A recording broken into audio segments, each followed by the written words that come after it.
The autumn wind carried the scent of pine and frost through the Blood Moon Pack's ceremonial grounds, but Ilara could smell nothing beyond her own fear and blood. She knelt in the dirt before the bonfire, her arms wrapped protectively around 3 tiny bundles, her newborn daughters, barely a day old, swaddled in torn fabric from her own dress. Around her, the pack had gathered in a cruel semicircle. Their eyes gleamed with judgment in the firelight, whispers rising like smoke into the darkening sky. Above them all, the full moon watched in silent testimony. 3 girls, her mate Rowan snarled, his voice dripping with disgust. He stood tall and proud in his ceremonial robes, the beta's insignia gleaming on his chest. 3 useless females. You couldn't even give me 1 son, 1 heir to carry my bloodline. Ilara's voice trembled as she looked up at him, the man she'd believed was her fated mate, the one the moon goddess had chosen for her. Rowan, please. They're our daughters. They're innocent. His hand struck her face before she could finish, sending her sprawling sideways. She twisted her body to protect the infants, taking the full impact on her shoulder. Pain exploded through her still healing body, but she bit down on her scream, refusing to wake her sleeping babies. Innocent. Rowan's laugh was harsh and bitter. They're a curse, an Omega like you producing 3 worthless girls. It's an insult to this pack, to me, to everything our ancestors built. Elder Mira stepped forward from the council circle, her weathered face grave. The old laws are clear, Beta Rowan. An Omega who fails to produce a male heir after 3 births brings shame to her mate's house. You have the right to reject her before the pack and the moon goddess. No, Ilara whispered, clutching her daughters tighter. Rowan, we're bound. The mate bond. The mate bond means nothing when you've failed so completely. Rowan's eyes, once warm when they'd looked at her, now burned with nothing but contempt. I, Rowan Blackthorn, Beta of the Blood Moon Pack, reject you, Ilara Winters, as my mate and the mother of my children. I sever our bond before the moon goddess and this pack. The words hit Ilara like physical blows. She felt the mate bond, that golden thread that had connected them for 3 years, begin to fray and tear. The pain was excruciating, worse than childbirth, worse than anything she'd ever known. It felt like her soul was being ripped apart. She collapsed forward, a scream finally tearing from her throat. The babies woke and began to cry, their tiny voices joining hers in a symphony of anguish that echoed across the ceremonial grounds. "Take those things away," Rowan commanded, gesturing to the infants. "Send them to the orphanage at the border. I want nothing to do with them." 2 female pack members stepped forward hesitantly, reaching for the babies.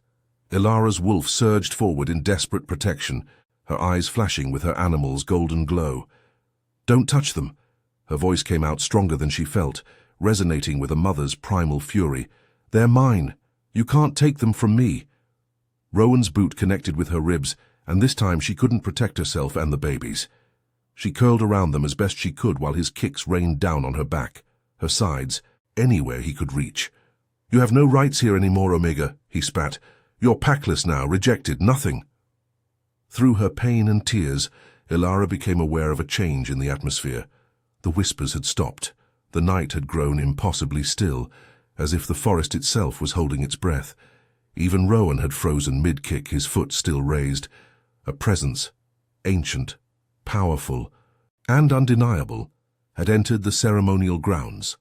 The crowd parted like water before a ship's bow, and through the gap walked a figure that made every wolf present lower their eyes in automatic submission. He was tall, powerfully built, with shoulders that seemed to carry the weight of kingdoms. His hair was black as midnight, his eyes the color of molten silver. He wore the deep crimson cloak of the Alpha King, and the crown of twisted moonstone and iron sat upon his head like it had been forged there.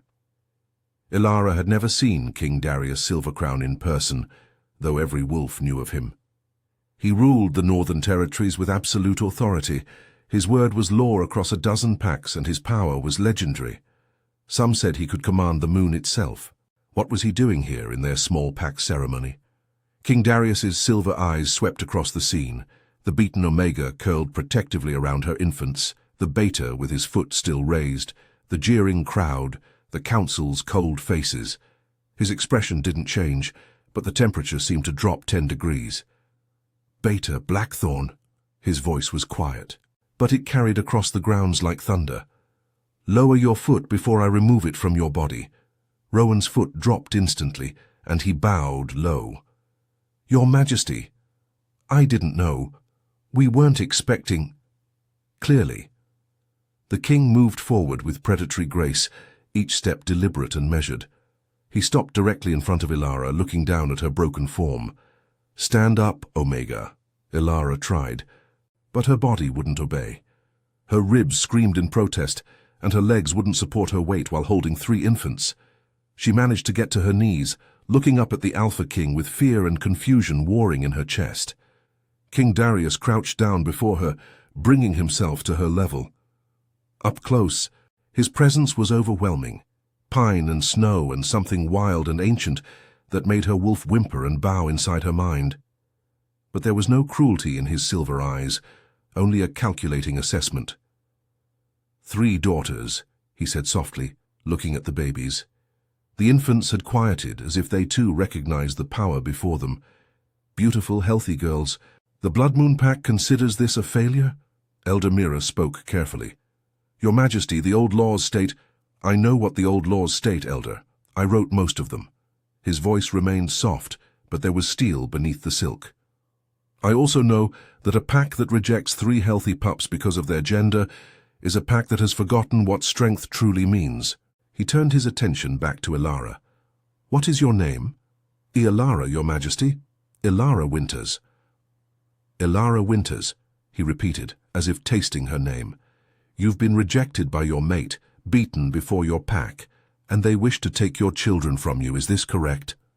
Tears streamed down her face as she nodded. "Yes, Your Majesty.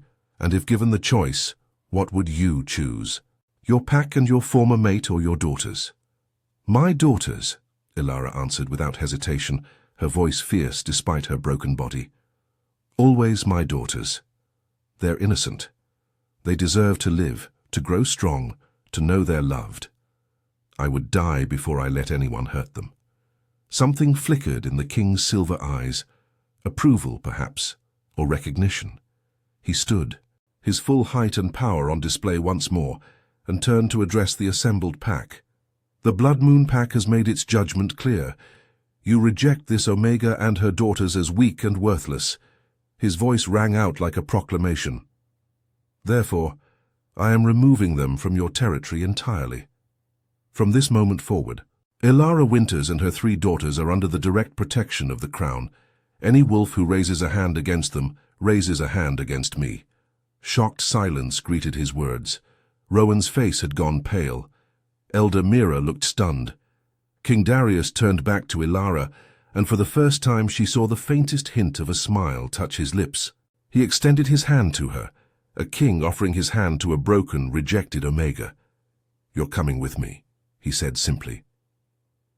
Chapter 2. The Crimson Palace. The journey to the Crimson Palace took 3 days, though Ilara barely remembered most of it.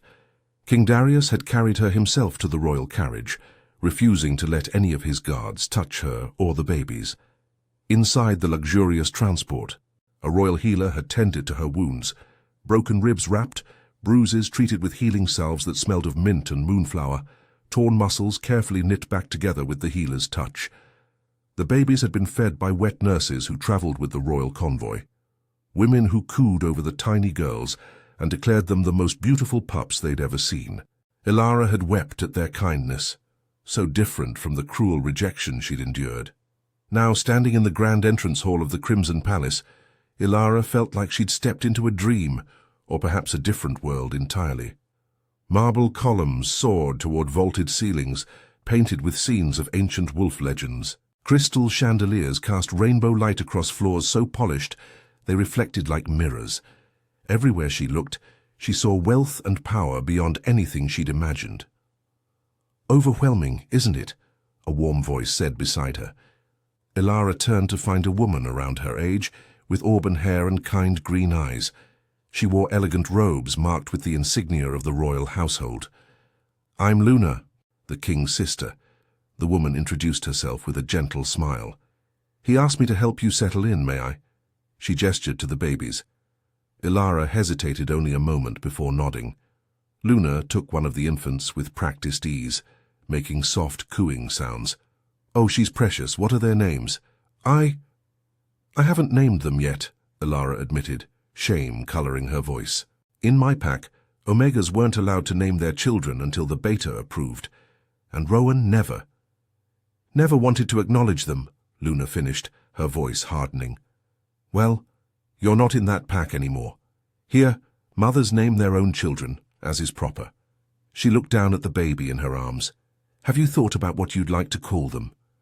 For the first time in days, Ilara felt something warm bloom in her chest. Not quite hope, but close. "The eldest, I thought, Lyra, for the constellation that shone brightest when she was born. The middle one, Arya, because her cry was like a song, and the youngest." She looked down at the smallest infant, who gazed back at her with surprisingly alert eyes. "Nova, for the new beginning." "Beautiful names," Luna approved. "Strong names for strong girls. Come, let me show you to your quarters. You'll be staying in the East Wing. It's quieter there, better for the babies." The quarters Luna led her to were larger than the entire house Ilara had shared with Rowan. There was a main bedroom with a massive four-poster bed, a nursery already equipped with 3 ornate cradles, a sitting room with comfortable furniture arranged before a fireplace, and even a private bathing chamber with a tub large enough to swim in. "This is too much," Ilara whispered. "I'm just an Omega, a rejected one. Why is the king doing this?" Luna set baby Arya gently in one of the cradles before turning to face Ilara directly. "My brother doesn't do anything without reason, but he doesn't always explain those reasons. What I can tell you is that he was furious when he heard about your rejection. Absolutely furious. I haven't seen him that angry in years." "But why would he care about me? About my daughters?" "That," Luna said softly, "is something you'll have to ask him yourself. He's requested your presence for dinner tonight if you're feeling well enough. I'll send maids to help you prepare." After Luna left, Ilara spent hours simply holding her daughters, memorizing their tiny features, marveling that they were here, safe, alive, and hers to name and keep. The palace healers visited twice more, declaring her recovery remarkable. Omegas typically healed slower than other wolves, but she seemed to be an exception. When evening came, the maids arrived with dresses far finer than anything Ilara had ever worn. They helped her bathe, washed and styled her hair, and dressed her in a gown of deep sapphire that made her blue eyes luminous. When she looked at herself in the mirror, she barely recognized the woman staring back. Gone was the broken, beaten Omega. In her place stood someone who looked almost regal. The dining hall was somehow even more magnificent than the entrance. A long table of dark wood that could seat 50, though tonight only 2 places were set, 1 at each end. King Darius was already there, standing by the window, looking out at the moonlit gardens. He'd changed from his ceremonial robes into simpler clothes, though everything about him still radiated power and authority. He turned when she entered, and those silver eyes swept over her with an intensity that made her breath catch. "You look well, Ilara. Much better than when we met." "Thanks to your healers, Your Majesty, and your kindness. I still don't understand why—" "Sit," he interrupted gently, gesturing to one of the chairs. "Eat first. You need your strength, especially while nursing. Then we'll talk." The meal was beyond anything Ilara had ever tasted. Roasted venison with herbs she couldn't name, vegetables prepared with delicate spices, bread so fresh it steamed when broken, and wine that tasted of summer berries. But she could barely focus on the food, too aware of the king's presence, too full of questions that demanded answers. Finally, when the plates were cleared, King Darius rose and walked the length of the table to stand beside her. He gestured to the gardens visible through the tall windows. "Walk with me?" They walked in silence through moonlit paths lined with night-blooming flowers. The scent was intoxicating, jasmine and roses and something wild that reminded Ilara of the forest she'd once called home. Other than occasional guards who bowed and retreated at the king's gesture, they were alone. "Do you know why I was at your pact ceremony?" Darius finally asked. "No, Your Majesty. I'd received reports of unrest in the Blood Moon Pack. harsh treatment of Omegas, outdated traditions being enforced cruelly, young wolves being broken instead of trained. I came to observe and assess whether intervention was needed. He paused beside a fountain where water cascaded over carved stone wolves. What I found was worse than I'd imagined. Rowan had every right under pack law to reject me, Elara said quietly. The old laws were written in a different time for different circumstances, Darius interrupted, his voice sharp. They were meant to ensure pack survival when our numbers were small, and every male pup was precious for defense. But we're not in those times anymore. A law that demands you produce sons or face rejection and exile is not justice. It's cruelty, disguised as tradition. He turned to face her fully, and the moonlight caught his features, making them seem carved from marble. Do you know what I saw when I looked at you that night, Elara? She shook her head, unable to speak. I saw a mother who'd just endured hours of labor, who was bleeding and broken, being kicked in the dirt. I saw 3 innocent pups being condemned for the crime of being born female. And I saw a pack that had forgotten the most fundamental truth of our kind, that strength comes in many forms, and the wolf who protects the helpless is stronger than the one who preys on them. His words stirred something in Elara's chest, something she'd thought Rowan had beaten out of her. Pride, perhaps, or the belief that she mattered, that her daughters mattered. You saved us, she whispered. You saved my daughters. No, Darius corrected gently. You saved them. You took those beatings to protect them. You refused to let them be taken away. You chose them over everything else. I simply recognized that courage and ensured it wasn't wasted. They walked further into the gardens, toward a grove where ancient oak trees grew, their branches reaching toward the moon like supplicants. Here the sounds of the palace faded entirely, leaving only the rustle of leaves and the distant call of night birds. What happens now, Your Majesty? Elara asked. Am I to be a servant here? I'll work, I don't mind. But my daughters... Your daughters will be raised as royalty, Darius said firmly. They'll be educated, trained, given every opportunity to discover and develop their strengths. And you... He paused, as if choosing his words carefully. You will heal, recover your strength, and then we'll see what path calls to you. I don't understand. You've given us so much already. Why? What do you want from me? Darius was quiet for a long moment, his silver eyes studying her in the moonlight. When he finally spoke, his voice was softer than she'd ever heard it. When I looked at you holding those 3 babies, broken and bleeding but still fighting, I saw something I thought I'd never see. An Omega with the heart of an Alpha. True strength, unbreakable courage. The kind of wolf who would make this kingdom stronger, not weaker. He took a step closer. I want nothing from you, Elara, except to see you become everything you were meant to be, before that pack tried to break you. Elara's heart hammered in her chest. She could smell him now, that intoxicating scent of pine and snow and wild places. Her wolf, who had been wounded and silent since Rowan's rejection, stirred inside her mind, lifting her head with interest for the first time in days. Your Majesty, Darius? He interrupted. Here in the gardens, away from the court, call me Darius. Darius, she repeated, the name feeling strange and intimate on her tongue. I'm still broken, still healing, still just an Omega who failed. You didn't fail, he said fiercely. That pack failed you, that beta failed you, but you, Elara Winters, have never failed at anything that truly mattered, and I intend to prove that to you, however long it takes. Chapter 3. The Omega's Transformation. The weeks that followed changed Elara in ways she'd never imagined possible. Each morning she woke not to harsh commands and harsh treatment, but to her daughter's soft cries and the gentle knock of maids bringing breakfast. The babies thrived, growing stronger, more alert, their tiny personalities beginning to emerge. Lyra was calm and observant, Arya vocal and demanding, Nova watchful and surprisingly fierce for one so small. But it was Elara herself who underwent the most profound transformation.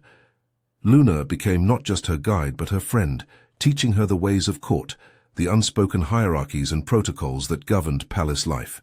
But Luna also encouraged something Elara's pack had forbidden. She encouraged Elara to have opinions, to speak her mind, to question and challenge, rather than simply obey. "You're not property here," Luna reminded her repeatedly. "You're a person. Act like it." The king, Darius, as he'd insisted she call him in private, was true to his word. He arranged for tutors to teach her reading and writing, skills her pack had deemed unnecessary for an Omega. She devoured every lesson, staying up late into the night practicing letters by candlelight, discovering a hunger for knowledge she'd never known existed. Healers worked with her daily, not just treating her physical wounds but teaching her about herbs, medicines, and the healing arts themselves. They praised her quick learning and gentle touch, suggesting she had natural talent that could be developed. But perhaps most transformative were her meetings with Darius himself. Several times a week, he would summon her to walk in the gardens or sit in his private study. At first, these encounters had terrified her. Surely the king had better things to do than spend time with a rejected Omega. But gradually, she began to understand that he genuinely enjoyed their conversations. He asked her opinions on everything, from kingdom management to pack traditions to the stories she'd heard as a pup. He listened when she spoke, really listened, treating her words as valuable rather than dismissible. And slowly Elara found her voice, the voice Rowan had tried to silence, that her pack had tried to crush. One evening, 2 months after her arrival, Darius invited her to dine with him again. This time the table had only 2 places set, side by side rather than at opposite ends. It felt intimate, almost dangerously so. "I have a proposition for you," Darius said as they ate. "The Spring Council is approaching, when all the pack alphas gather here to discuss territory matters and resolve disputes. I want you there." Elara nearly dropped her fork. "Your Majesty, Darius, I'm not qualified to attend a council meeting. I don't know anything about politics or territories or—" "You know about pack dynamics from an Omega's perspective," he interrupted. "A perspective that's always missing from these meetings because Omegas are never allowed to speak. I want that to change, and I want you to be the one to change it." "They'll never listen to me," Elara protested. "I'm rejected, Packless." "You're under my direct protection," Darius corrected, his voice firm, "which makes you untouchable. And if you speak with the same courage you showed me in the gardens that first night, they'll listen. I'll make sure of it. Why are you doing this, truly?" Elara set down her fork and turned to face him fully. "You could have left me in that pack. You could have saved my daughters and sent me away. You could have given me servants' quarters and let me fade into the background. Instead, you're treating me like I matter. Like I'm worthy of being here. I need to understand why." Darius was quiet for a long moment, his silver eyes searching her face. When he spoke, his voice was lower, more intimate than she'd ever heard it. "When I was young, my father ruled these territories with an iron fist. He believed in the old ways absolutely. Alphas over betas, betas over omegas, males over females, strength over compassion. My mother was his fated mate, but he treated her like property, like something to be controlled and used." Elara's breath caught. Darius had never spoken of his family before. "She died when I was 15, he continued, staring at his hands. "Died giving birth to Luna, because my father refused to let healers help her. He said a strong wolf should be able to birth pups without assistance, that needing help was weakness. I watched her bleed out while he forbade anyone from intervening, and when she died he blamed her for not being strong enough. Darius, I'm so sorry. I vowed that day that when I became king, things would change, that I would build a kingdom where a wolf's worth wasn't determined by their rank or gender, but by their character and courage, where mothers were honored, not blamed, where all pups were celebrated, not condemned." He looked at her then, and she saw pain in those silver eyes, old and deep. "When I saw you in that ceremony, beaten and rejected for the crime of having daughters, I saw my mother, and I swore no wolf under my rule would ever suffer that fate again." Elara felt tears streaming down her face. Without thinking, she reached across and took his hand, an Omega touching a king, an intimacy that would have been unthinkable in her old pack. Darius's hand was warm and strong, and he didn't pull away. "She would be proud of you," Elara whispered, "of the king you've become, of the kingdom you're building." "I hope so." He squeezed her hand gently. But I need help, Elara. I need wolves brave enough to stand up and show others what's possible. Will you do that? Will you stand before those alphas and show them that an Omega can be strong, intelligent, and valuable beyond breeding? Looking into his eyes, feeling the warmth of his hand in hers, Elara felt something shift inside her chest. Not the mate bond. That had been severed. A wound that might never fully heal. But something else, something new and fragile and precious. Trust, respect, and perhaps the first tentative threads of something deeper. Yes, she said firmly. I'll do it. The Spring Council arrived with a parade of alphas and their entourages, filling the Crimson Palace with powerful wolves whose dominance rolled off them in waves. Elara, watching from her window as they arrived, felt her courage waver. These were not ordinary wolves. They were leaders, warriors, wolves who commanded absolute obedience from their packs. How could she possibly stand before them and speak? Luna found her there, staring out at the gathering wolves with fear in her eyes. Second thoughts? 10th thoughts? 100th thoughts, Elara admitted. Luna, I can't do this. Look at them. They're all so powerful, so confident. You're the wolf who survived rejection and came out stronger, Luna interrupted. You're the mother who fought for her daughters when everyone said they were worthless. You're the Omega who the king himself chose to elevate. Don't you dare diminish that. What if I fail? What if I make things worse? Luna smiled and took her hand. Then you fail. But at least you'll fail trying to make things better, which is more than most wolves ever do. Besides, my brother has faith in you. Shouldn't you have faith in yourself? The council meeting was held in the Grand Hall, a cavernous chamber with the royal throne at one end and semicircular seating for the visiting alphas. Elara entered with Darius and Luna, acutely aware of every eye tracking her movement, every nose catching her scent and identifying her as Omega. The whispers started immediately. What's an Omega doing at council? Isn't that the rejected one from Blood Moon? This is unprecedented, inappropriate. Darius raised his hand and instant silence fell. Today's council will address traditional pack laws regarding Omega treatment and birthing outcomes. To provide perspective, I've asked Elara Winters to share her experience. Your Majesty, one alpha stood, a grizzled wolf with scars across his face and disapproval in his stance. With respect, council has never included Omega testimony. They're not qualified to speak on pack matters. Alpha Corin, have you ever been an Omega? Darius asked mildly. Of course not, Your Majesty. Then how would you know what they're qualified to discuss? Elara, please. Elara stood, her legs trembling but her voice steady. She'd practiced this speech for weeks, but now all her prepared words fled. Instead, she simply told the truth. My name is Elara Winters. 3 months ago, I gave birth to 3 beautiful, healthy daughters. For this, my mate rejected me, my pack beat me, and they tried to take my children away. Not because I was weak, not because I was cruel or unfit, but because I had daughters instead of sons.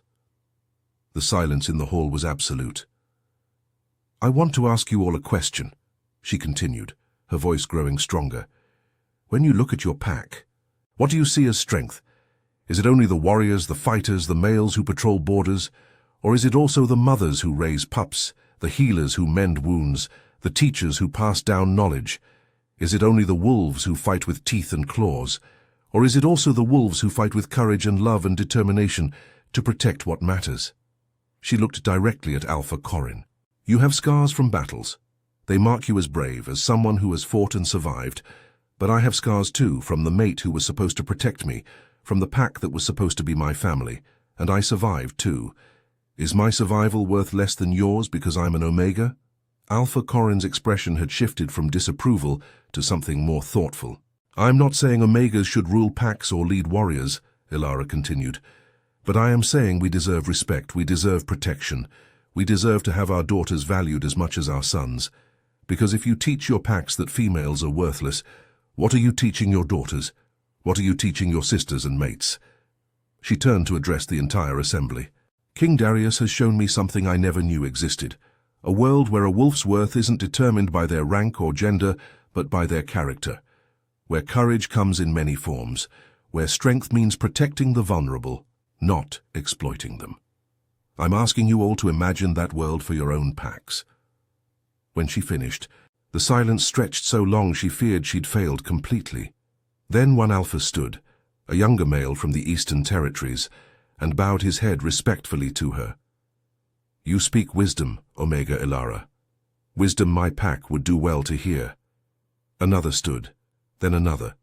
Within moments, half the alphas in the room were standing in acknowledgement, and even those who remained seated looked thoughtful rather than hostile.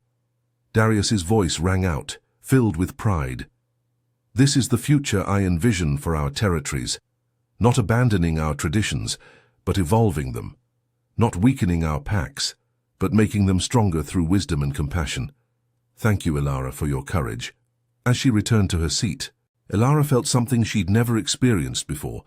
Not pride exactly, but a sense of rightness, of purpose, of knowing she'd done something that mattered. And when she glanced at Darius, the look in his silver eyes made her breath catch. It was admiration, yes. Respect. But there was something else there too. Something warm and deep and dangerous that made her wolf stir with interested awareness. Chapter 4. The Moon's Revelation. The night after the council, Ilara couldn't sleep. Her mind kept replaying the meeting, the Alpha's reactions, the feeling of standing before them and speaking truth to power. She'd done it. She'd actually done it. Unable to rest, she checked on her daughters, all three sleeping peacefully in their nursery, then wandered out to the gardens. The moon was full tonight, huge and luminous in the cloudless sky, bathing everything in silver light. She wasn't surprised to find Darius already there, standing in their grove beneath the ancient oaks. He seemed to sense her approach without turning. "Can't sleep either?" he asked. "Too much spinning in my head," Ilara admitted, joining him. "Darius, I need to ask you something, and I need you to answer honestly." "Always. That day at the ceremony when you said you'd remove me and my daughters from Blood Moon territory, did you know what would happen? Did you plan all of this?" Darius turned to face her, and in the moonlight his features seemed almost otherworldly. "Honestly, I had no plan beyond getting you and those babies to safety. Everything after, the tutoring, the council speech, all of it, that happened because I saw your potential and wanted to help you realize it. But why? I still don't fully understand why you've invested so much in me specifically. You could help hundreds of Omegas with your resources and power. Why focus on me?" He was quiet for a long moment, and when he spoke his voice was barely above a whisper. "Do you believe in the moon goddess, Ilara?" "Of course, every wolf does." "Then you believe she chooses mates, that she binds wolves together in ways beyond our understanding?" "Yes, though." Ilara's throat tightened. "Though she can make mistakes. Rowan was supposed to be my fated mate, and look how that turned out." "Was he, though?" Darius stepped closer, close enough that she could feel the heat radiating from his body. "The mate bond is sacred, yes, but there are stories, old stories that most wolves have forgotten, about bonds that are false, bonds created by proximity and desire rather than true destiny, and about other bonds, deeper ones, that take time to recognize." Ilara's heart began to race. "What are you saying?" "I'm saying that from the moment I saw you in that ceremony, something in me recognized something in you. Not just admiration or respect, though I feel those things, something deeper, primal. Like my wolf had been waiting for yours without realizing it." "That's not possible," Ilara whispered, even as her own wolf rose up inside her, pressing against her consciousness with an urgency she'd never felt before. "You're a king. I'm a rejected Omega. The moon goddess wouldn't what? Pair a powerful alpha with someone who needed protection? Wouldn't bind a king with someone who could show him compassion and wisdom?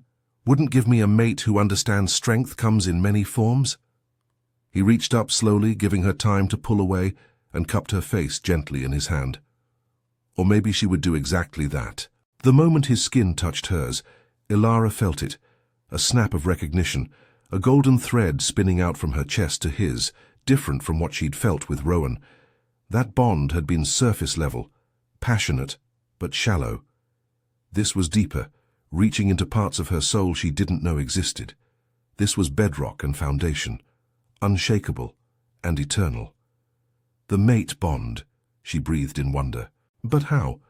When Rowan rejected me, I felt it sever." You felt a false bond sever, Darius corrected gently. The moon goddess doesn't make mistakes, Elara.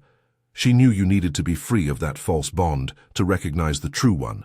She knew you needed time to heal, to grow, to become who you were meant to be, before you could stand beside me as an equal. Tears streamed down Elara's face, but they were tears of joy rather than pain. All this time you were waiting for me to realize it. I was waiting for you to be ready, he corrected. I couldn't tell you, couldn't push you. You needed to heal from Rowan's rejection, to find your own strength, to believe in your own worth. If I'd claimed you that first night, you would have felt like property changing hands, not a mate being recognized. Elara laughed through her tears, the sound bright and free. So you brought me to your palace, gave me every opportunity to grow, let me find my voice and waited for me to catch up? I'm a patient male, Darius said, his thumb gently wiping away her tears, especially when the prize is worth it. But I need to know, Elara. Can you feel it? The true bond. She closed her eyes and reached inward, feeling for that golden thread. It was there, brilliant and strong, connecting her heart to his in ways that felt inevitable and right. This was what the mate bond was supposed to feel like. Not possession, but partnership. Not ownership, but equality. Not weakness, but complementary strength. I feel it, she whispered. I feel you. Then I have something to ask you. Darius lowered himself to one knee before her, a king kneeling before an Omega in a way that would have been unthinkable anywhere else. Elara Winters, mother of Lyra, Arya, and Nova, survivor and warrior, my true mate chosen by the moon goddess herself. Will you accept me? Will you stand beside me as my queen, help me build the kingdom we both dream of, and let me spend the rest of my life proving you made the right choice? You're asking me to be queen? Elara could barely process the enormity of it. Darius, I don't know how to be a queen. I barely know how to be a person rather than just an Omega. You already know how to be a queen, he interrupted gently. You proved that at the council. You lead with your heart and your courage. You stand up for those who can't stand up for themselves. You turn pain into purpose and suffering into strength. That's exactly what a true queen does. Elara looked down at him, this powerful ancient king kneeling before her in the moonlight, and felt the last pieces of her broken heart finally knit back together. Not the same as before, better, stronger. Transformed by everything she'd endured and everyone who'd helped her heal. What about my daughters? They're not yours by blood. They are mine by choice, Darius said firmly. I claimed them the night I brought you here. They will be raised as princesses, as my daughters, as heirs to this kingdom alongside any other pups we may have. Anyone who questions their legitimacy will answer to me. Then yes, Elara said, her voice strong and clear and certain. Yes, Darius Silvercrown, I accept you. I accept this bond. I accept the throne, and the responsibility, and the terrifying, wonderful future we'll build together. Darius surged to his feet and kissed her, deep and claiming and infinitely tender. And as their lips met, Elara felt the mate bond fully snap into place, locking them together in a way that no rejection, no cruelty, no force on earth could ever sever. Above them, the full moon seemed to shine even brighter, as if the moon goddess herself was smiling down in approval. The coronation took place 1 month later, under another full moon. Representatives from every pack in the Northern Territories gathered to witness the unprecedented union, an alpha king taking a rejected packless Omega as his queen. Elara stood before the assembled wolves in a gown of silver and moonstone, her 3 daughters held by Luna just behind the throne. She'd spent the month preparing, learning royal protocols, studying territory maps, meeting with advisors, and proving to every skeptic that she was worthy of the crown about to be placed on her head. Do you, Elara Winters, swear to uphold the laws of this kingdom, to lead with wisdom and compassion, to protect the weak and guide the strong, and to rule beside King Darius Silvercrown as his equal and partner?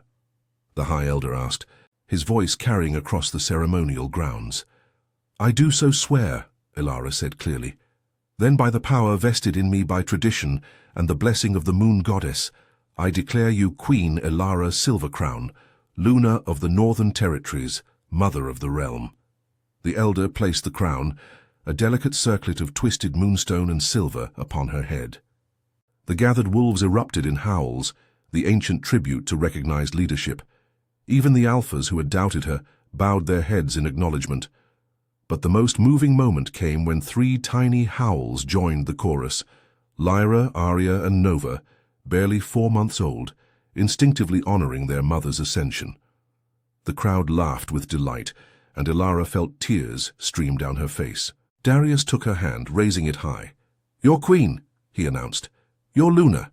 Your proof that strength comes in many forms, that courage transcends rank, and that the moon goddess's wisdom surpasses our understanding." That night, as she lay beside Darius in their shared chambers, watching moonlight paint patterns on the ceiling, Ilara marveled at the journey that had brought her here. From broken and rejected to crowned and cherished, from property to partner, from worthless to priceless. "What are you thinking?" Darius asked, his arm wrapped around her. "That 6 months ago, I thought my life was over, that I'd failed at everything that mattered, that my daughters and I would die in shame and obscurity. And now I know that sometimes what looks like an ending is actually a beginning, that sometimes the moon goddess's plans are better than anything we could imagine for ourselves, that sometimes the worst moment of your life is actually the doorway to the best." Darius pulled her closer, pressing a kiss to her temple. "Our story isn't finished, you know. This is just the beginning. We have a kingdom to transform, traditions to challenge, pacts to unite. It won't be easy." "Nothing worth doing ever is," Ilara replied, echoing words Luna had told her months ago. "But we'll do it together, and if we can teach even one pack that their daughters are as valuable as their sons, that their omegas deserve respect and protection, that true strength means lifting others up, rather than pushing them down, then all of this will have been worth it." "You're going to be an extraordinary queen," Darius said softly. "We're going to be an extraordinary team," Ilara corrected.